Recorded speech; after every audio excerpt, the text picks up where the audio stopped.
Gracias, estamos de vuelta. Le recuerdo, estamos platicando con el doctor Juan Miguel Alcántara Soria. Doctor, pues ya estamos, decía yo al inicio, estamos a poco menos de 100 días de la elección del primer domingo de junio. Eh, una elección, decía yo también, la más grande, la más importante por el número de puestos que están en disputa, la renovación de la Cámara de Diputados, 20 gobiernos estatales, etcétera. ¿Qué importancia tiene este proceso electoral, doctor? Me parece que como nunca va a ser relevante que los ciudadanos tomemos conciencia de la trascendencia de saber configurar a la Cámara de Diputados particularmente. Hay muchos puestos en disputa en esta elección, pero el más relevante, el más trascendente para la vida del país va a ser la conformación de la próxima Cámara de Diputados. En el pasado, le sucedió a Fox, a Calderón y a Peña Nieto, en el pasado, en esta elección intermedia, el electorado fue inteligente y no le dio a los presidentes mayoría a su partido en la Cámara de Diputados. ¿Por qué? Porque entendían que hay que fortalecer estos contrapesos para que los poderes ejecutivo se esmeren en hacer su mejor esfuerzo para satisfacer los objetivos de los planes nacionales de desarrollo que cada uno en su momento difundió o se comprometió. Bueno, yo creo que hoy va a ser más importante que nunca el papel que vamos a jugar cada uno de las ciudadanas y los ciudadanos, porque hoy hay un riesgo que no veíamos en el pasado.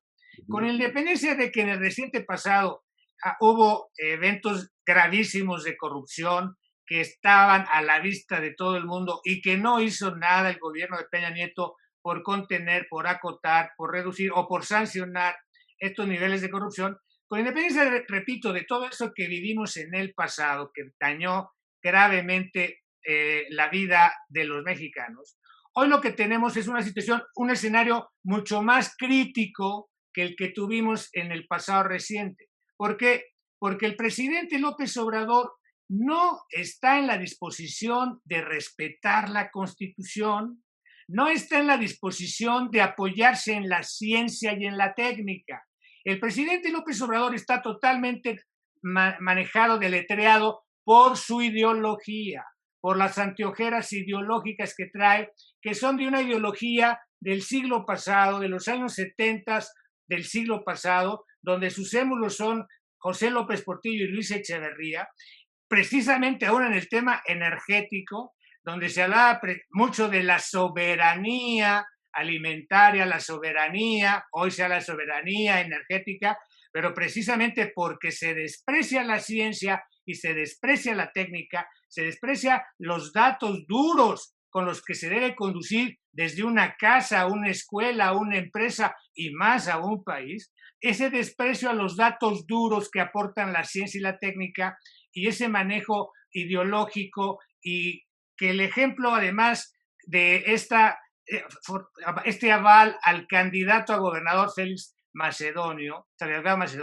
no es más que la confirmación de con qué criterios, con qué normas se está conduciendo al país. De ahí la relevancia, pues, de que los ciudadanos sepamos escoger al que se nos pegue la gana de los partidos de verdadera oposición. Y mi recomendación, muy de sentido común, que estemos pendientes 15 días antes de las elecciones, cuál es el candidato o candidata a diputado federal o a diputada federal del partido de oposición que sea, que vaya más arriba respecto a los demás oponentes y por ese creo que hay que votar si en serio queremos cuidar al país y que se evite más daño del que ya se está ocasionando por este rompimiento de los equilibrios y de los contrapesos y este rompimiento incluso de la lógica y de la ciencia.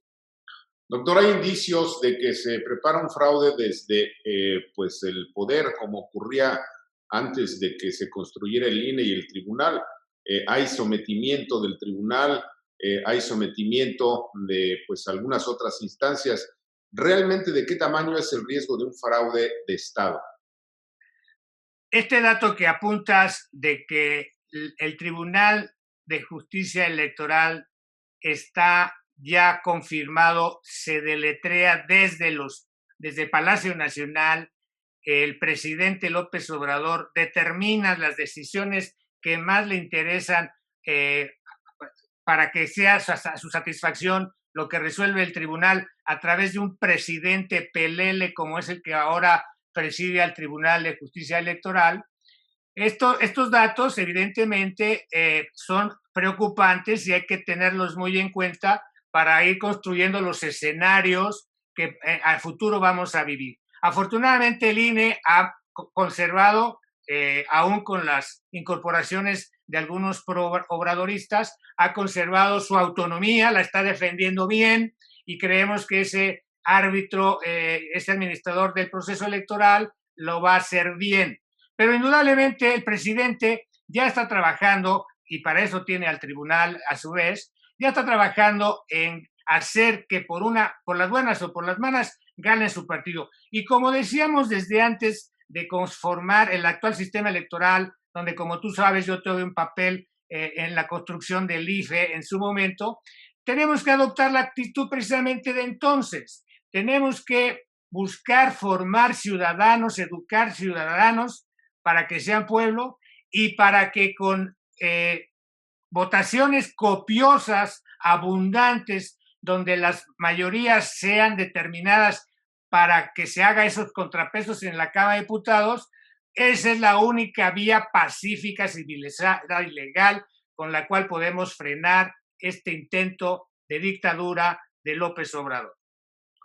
Doctor, están también estos esfuerzos de alianza entre los tres principales partidos opositores, el PRI, el PAN y el PRD. En algunos casos van los tres, en otros casos van dos de ellos respecto a cada uno de los intereses. ¿Qué importancia tienen estas alianzas y cómo la gente pues puede percatarse de cuál es la verdadera oposición en esta contienda electoral? Bueno, esta alianza del PAN, el PRI y el PRD, para algunos puede sonar extravagante, extralógica, pero tiene solo una explicación, que los tres partidos más importantes y con más respaldo popular del país frente al partido del presidente tienen clara conciencia de la amenaza, de los riesgos de que el presidente López Obrador no tenga contrapesos en la Cámara de Diputados. Y a partir de esa conciencia es que hicieron a un lado sus diferencias graves, notorias, sobre todo en el ámbito ideológico, doctrinal y programático. A muchos nos cuesta muchísimo trabajo pensar votar por un priista después de toda la secuela de décadas de daños que hicieron al país, pero ahorita lo que importa es eso, contener al poder de López Obrador, y la única vía es precisamente la vía electoral. Naturalmente, ¿qué toca exigirles a los partidos? Caray, primero que nos presenten mejores candidatos y candidatas. Algunos de ellos son francamente impresentables, por eso he dicho que hay que buscar votar por el que tenga las mayores posibilidades de éxito electoral dentro de estos partidos de oposición. Y por el otro lado, también ya exigirles que definan una agenda que realmente sea innovadora, que nos propongan una visión de país y de gobierno distinta, no solo los anti López Obrador como argumentos, sino los pros, que es aquello por lo cual hay que trabajar. Y creo que en ese sentido todavía estamos en las próximas semanas en las definiciones programáticas que hay que exigir sean las más pertinentes para las necesidades que hoy tenemos los mexicanos, empezando por la necesidad de que evitemos una dictadura, evitemos un poder absolutista despótico. En un minuto, candidaturas como la de Félix Salgado Macedonio, impensables, pero ahora apoyadas desde el poder, doctor. Bueno, resulta que como Félix Salgado Macedonio es compadre del presidente López Obrador, según ha trascendido, es padrino de su hijo menor, bueno, pues aquí estamos repitiendo lo que siempre hemos cuestionado los ciudadanos de cualquier político de todos los partidos. El compadrazgo, el amiguismo, el nepotismo. Si estamos impulsando a los esposos, a esposas, hermanos, novias o compadres sin los méritos que se necesitan, estamos mandando pésimas señales al universo ciudadano y evidentemente, por eso insisto en la formación ciudadana, que los ciudadanos seamos capaces de decir, ya basta, no nos quieran seguir viendo la cara con discursos hipócritas de que supuestamente van a transformar lo que en realidad es recuperar, es regresar, es contrarreformar para ir hacia el pasado, para ir hacia atrás. Doctor, se terminó el tiempo, le aprecio. En otro momento seguimos platicando. Buena tarde. Gracias. ¿Qué le parece una estupenda conversación? No se vaya, tenemos más. Volvemos.